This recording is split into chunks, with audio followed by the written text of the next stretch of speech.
All right, let's dive right in. We're going to tackle a really popular and pretty persistent theory about where Christianity came from.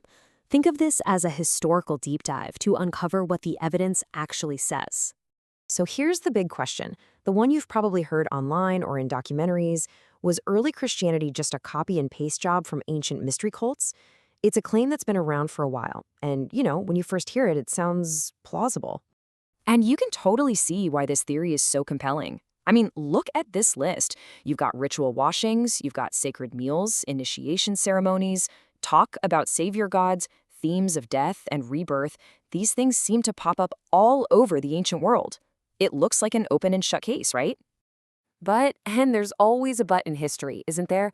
When you actually start digging into the details past those surface level similarities, the whole picture starts to change.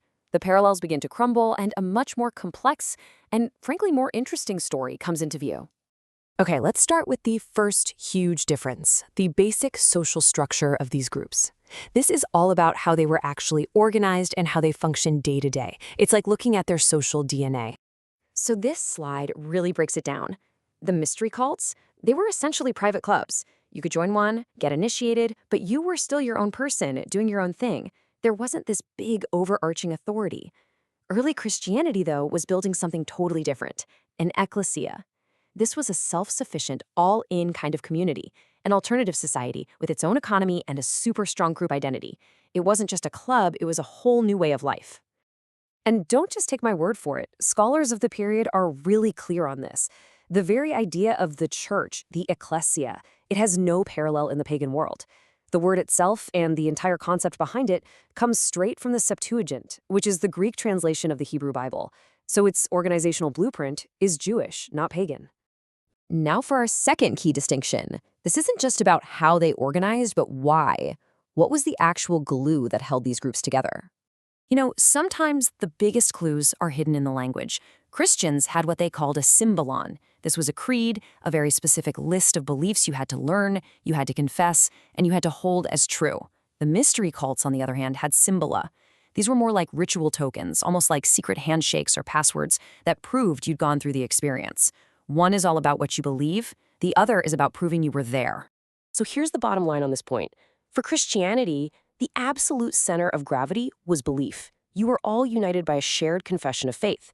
But for the mystery cults, the real bond was that shared, secret ritual you went through together. There's just no evidence they were held together by some kind of fixed universal creed. The very foundation is completely different. And that different foundation, basing everything on core beliefs instead of shared rituals, that leads us right into our third major point of contrast. And this one is about the very idea of what it meant to have a religious identity. Pagan religious identity was, well, flexible. You could be an initiate of Mithras, go worship Isis at her temple, and still do all the official Roman state religion stuff. The gods weren't jealous of each other. But Christian identity? That was a whole different ballgame. It was all-encompassing. To say, Christiana sum, I am a Christian, that became your main, exclusive identity that pretty much trumped everything else. And maybe this is the simplest way to put it. Joining a mystery cult like the one for Isis was an action you took, an experience you had. But being a Christian, that defined your very being. It wasn't just something you did, it was who you fundamentally were. So if the mystery cults aren't the main source for Christianity's structure, its beliefs, or its identity, then what is? Where's the better explanation? Well, the historical evidence points overwhelmingly in one direction.